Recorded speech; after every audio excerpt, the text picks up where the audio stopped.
사도행전은 사도들의 전도, 사도들의 사역을 다루고 있습니다.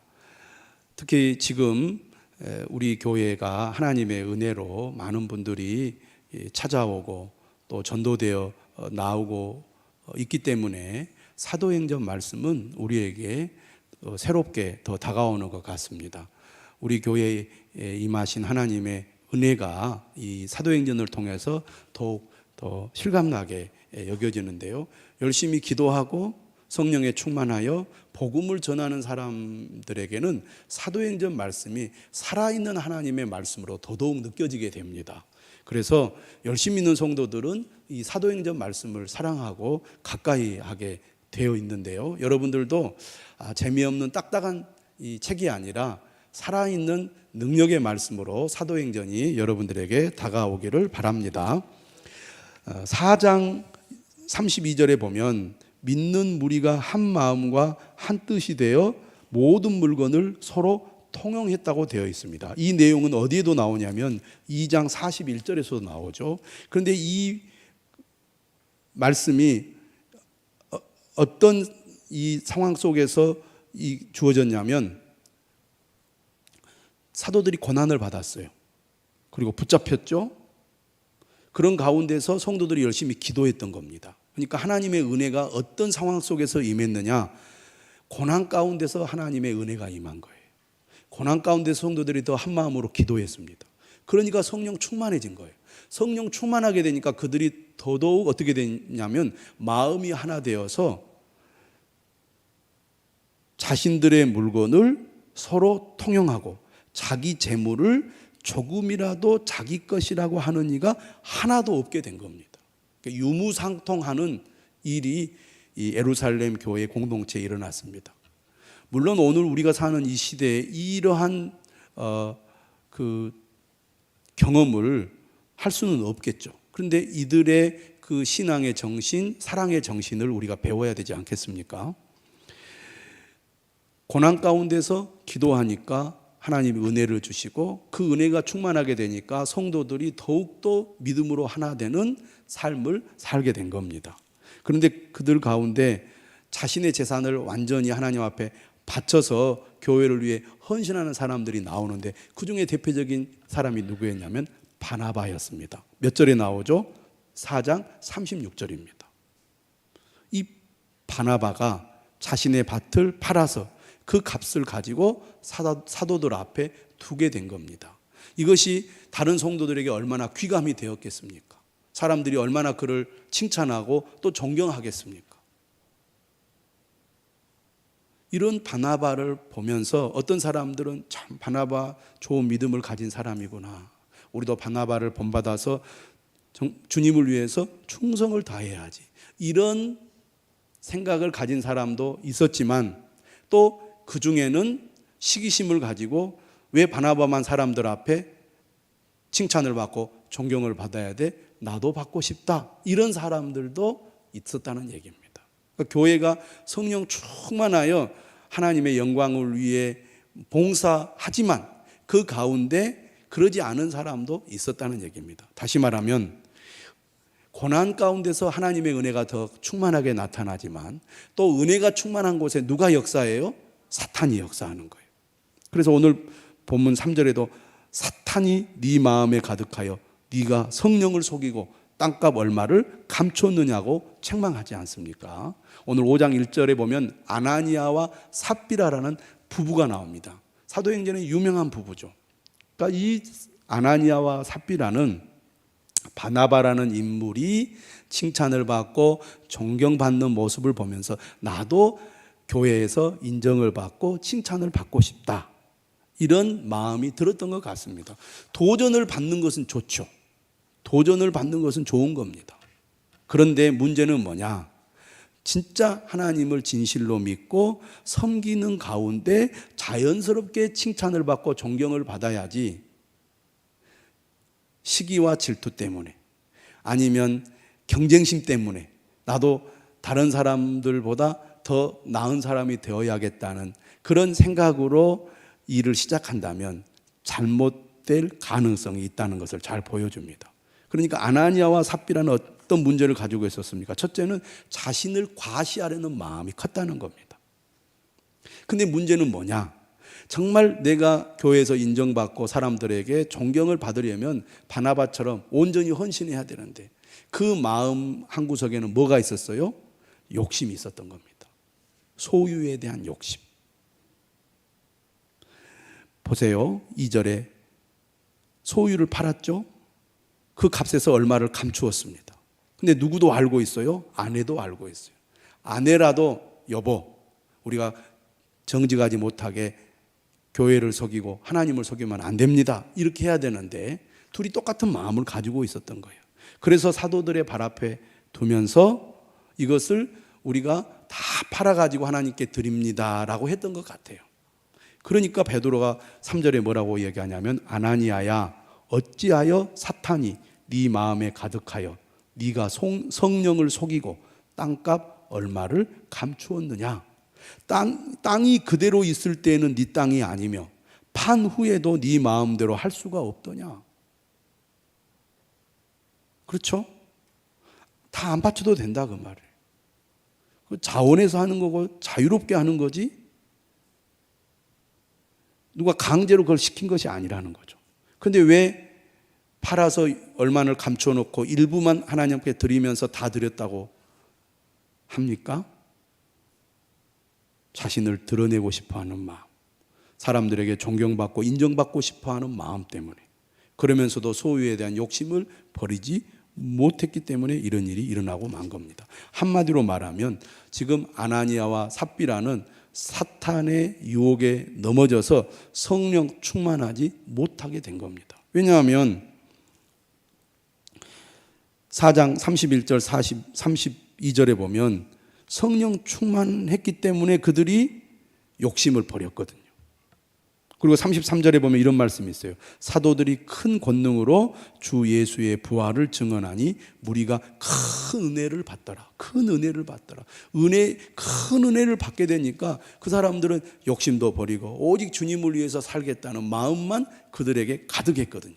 그런데 그 가운데 사탄이 틈을 탄 거죠. 아나니아와 삽비라에게. 그러면서 4절에 이렇게 얘기합니다. 어찌하여 이 일을 네 마음에 두었느냐. 사람에게 거짓말한 것이 아니요 하나님께로다. 아나니아와 삽비라의 두 번째 문제는 바로 교회를 속인 것입니다. 교회를 속인 것이 곧 하나님을 속인 것이라고 말하고 있어요. 그래서 결국 두 사람이 어떻게 됩니까? 하나님의 심판을 받아 죽게 되죠. 그래서 11절에 보면 온 교회와 이 일을 듣는 사람들이 다 크게 두려워하니라. 우리가 교회를 섬길 때 어떻게 섬겨야 되는지를 이 아나니아와 삽비라가 잘 보여주고 있습니다. 오직 우리는 하나님의 영광을 위해서만 살아야 합니다. 그러면 하나님이 다 아시고 또 사람들도 다 알죠. 그런데 우리는 사람들이 알아주기를 바라고 행동하려고 할 때가 있습니다. 사람인지라 누구나 다 그런 마음이 있죠. 그런데 우리는 말씀을 통해서 그런 생각을 내려놔야 하나님이 기뻐 받으시고 또 하나님께서 그런 믿음의 사람을 복 주신다는 것을 우리가 꼭 기억해야 됩니다. 교회를 속이는 것이 곧 하나님을 속이는 것이다 라는 것을 아나니아와 삽비라를 통해서 우리가 분명히 알아야 되겠습니다. 이렇게 고난, 축복, 또 사탄의 역사, 그런 가운데 성도들이 다시 어떻게 합니까? 마음을 모아서 하나님께 더 집중하게 됩니다. 하나님의 역사에는 이런 우여곡절이 항상 있는 것 같아요. 그래서 12절에 보면 이런 일이 있은 다음에 사도들의 손을 통하여 민간의 표적과 기사가 많이 일어납니다. 그리고 믿는 사람이 다 마음을 같이하여 솔로몬 행각에 모이게 되죠. 솔로몬 행각은 솔로몬 성전 동편에 162개의 원주로 이루어진 주랑입니다. 지붕과 기둥만 있고 벽이 없는 복도를 가리키는 거죠. 이곳에서 예수님도 말씀을 가르쳤고 사도들도 많은 이적을 행하게 되는데요. 오늘 본문에도 보면 믿는 사람이 다 마음을 같이하여 솔로몬 행각에 모였습니다. 그러니까 어려움을 겪었을 때 성도들은 어떻게 해야 됩니까? 하나 되어 더 하나님께 엎드려야 되죠. 더 하나님의 뜻을 수행하는 삶을 실천해야 됩니다. 은혜 받았을 때 더 우리가 깨어 있어야 되고, 어려움을 겪었을 때 더 우리가 하나가 되어서 힘써 기도해야 되고, 또 우리가 문제를 만나서 여러 가지 어려운 이 상황이 생겼을 때 다시 힘을 모아서 열심히 복음을 전해야 된다는 거죠. 이렇게 아나니아와 삽비라 사건이 일어난 후에 그들이 마음을 같이해서 모였을 때 어떤 일이 일어납니까? 14절, 믿고 주께로 나아오는 자가 더 많으니 남녀의 큰 무리더라. 고난 이후에 더 큰 은혜, 고난 이후에 더 큰 역사가 있습니다. 그래서 우리가 때로는 잘못할 때도 있고 실수할 때도 있고 어려움을 겪을 때도 있습니다. 그것 때문에 낙심해서는 안 돼요. 하나님의 더 큰 은혜가 있을 것을 믿어야 돼요. 그래서 더 하나님을 의지해야 됩니다. 그러면 하나님이 역사하시는 거죠. 이 사도들이 능력을 행하는데요, 병자들이 막 몰려듭니다. 이때 사람들이 어느 정도로 이 사도들을 신뢰하고 이 사도들을 이렇게 쫓게 되냐면 15절에 보니까 베드로가 지날 때 그의 그림자라도 누구에게 덮일까 바라고 병든 사람, 더러운 귀신에게 괴로움을 받는 사람을 데리고 옵니다. 그때 어떻게 돼요? 다 나음을 얻으니라. 이것은요, 예수님께서 이 땅에서 사역하실 때 행하셨던 기적과 같은 일이에요. 예수님이 하신 능력을 베드로가 그대로 하고 있습니다. 어떻게 그게 가능합니까? 성령의 권능을 받았기 때문에 가능한 거죠. 예수님께서도 그렇게 말씀하셨고요. 그러니까 사도들이 사명을 감당할 수 있었던 비결은 딱 한 가지입니다. 바로 성령 충만이죠. 성령 충만하니까 사명을 감당했지, 성령 충만이 아니고서는 결코 사명을 감당할 수 없습니다. 우리도 마찬가지입니다. 세상의 지위, 명예, 권력, 돈, 지식, 이걸로 우리가 사명을 감당할 수 없습니다. 오직 성령 충만함으로 사명을 감당할 수 있다는 것을 우리가 꼭 기억하고 늘 성령 충만을 구하는 자가 되어야 할 줄로 믿습니다. 그런데 재밌는 것은 이처럼 또 하나님의 은혜와 능력이 임하니까 많은 사람들이 예수님을 믿게 되고 또 많은 사람들이 병고침을 받게 되면서 그리스도가 점점 더 전파됩니다. 그런데 지금 5장은 계속 반복이 되죠. 고난이 있는 곳에 하나님의 은혜가 있고 하나님의 은혜가 있는 곳에 또 고난이 있듯이 다시 17절 이하에서는 고난이 임하게 됩니다.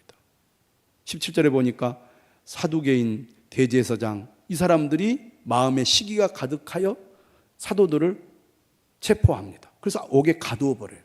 그런데요, 성령 충만한 이 사도들에게 어떤 기적이 일어나냐면 주의 사자가 밤에 옥문을 열어서 끌어내 버립니다. 그러니까 분명히 그들을 가두어서 옥문을 닫았는데 아침에 가보니까 사도들이 다 없어요. 그들이 사람들이 있는 곳에 가서 복음을 전하고 있다는 소식을 듣게 됩니다. 기적 같은 일이 일어난 거예요. 어떻게 이런 일이 일어날 수 있느냐? 하나님이 하신 일이니까 우리가 어떻게 알겠습니까만, 어떻든 이해할 수 없는 일들이 일어난 겁니다.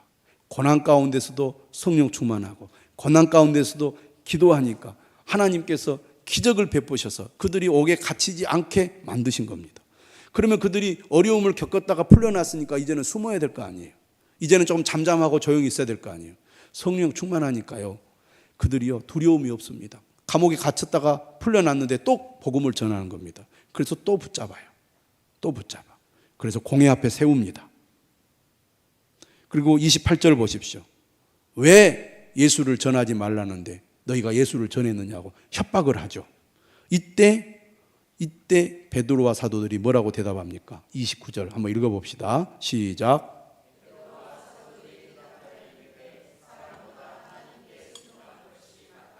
네, 성령 충만의 증거입니다. 사람을 두려워하지 않는 거죠. 사람보다 하나님께 순종하는 것이 마땅하니라. 은혜 받으면, 성령 충만하면 고난 가운데서도 죽음의 위협 속에서도 하나님께 순종하는 사람이 된다는 겁니다. 억지로 순종하라면 누가 할 수 있겠습니까? 생명의 위협을 당하면 다 도망가죠. 그런데 성령 충만하니까 그런 두려움이 없어져 버립니다. 그러니까 여러분, 우리가 주님을 잘 믿는다는 것, 하나님의 은혜가 충만하다는 것은 다르게 말하면 성령으로 충만한 것을 가리킵니다. 잘 믿는다는 것은 성령 충만한 신앙생활을 한다는 거예요. 성령 충만하지 않는 신앙생활은 힘이 드는 신앙생활입니다. 버거운 신앙생활이에요.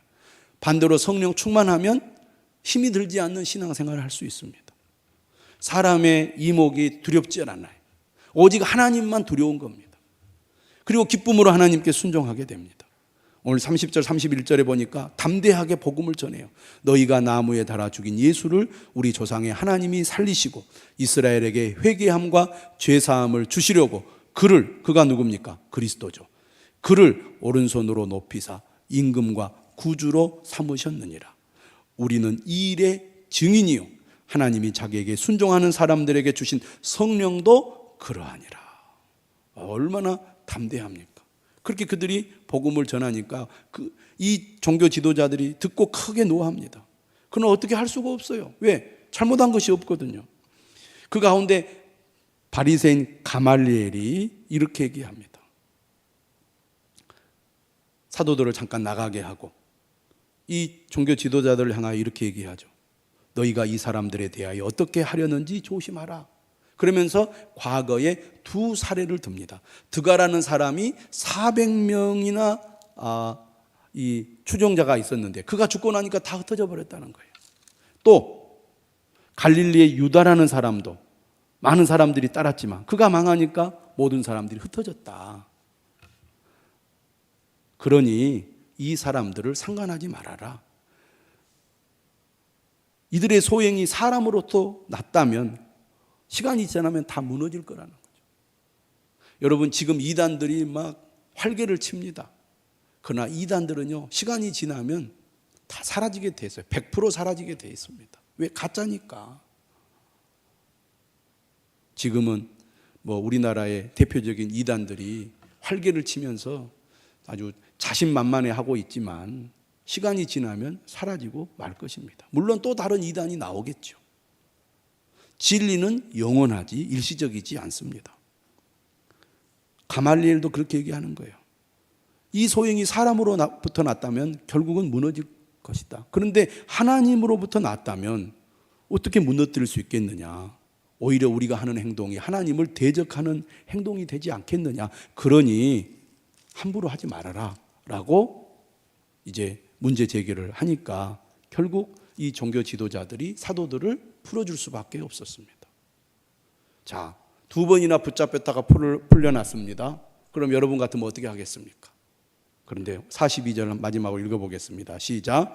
그들이 날마다 성전에 있든지 집에 있든지 예수는 그리스도라고 가르치기와 전도하기를 그치지 아니하니라. 말씀을 가르치고 배우고 믿지 않는 사람들에게 복음을 전하는 그 사명을 그들이 계속했다는 겁니다. 이게 초대교회의 이 특징이 있고 초대교회가 이렇게 멀리 전파될 수 있었던 비결입니다. 하나님께서 교회를 세우신 목적이 무엇입니까? 복음을 전하고 하나님을 예배하라고 교회를 세우신 줄 믿습니다.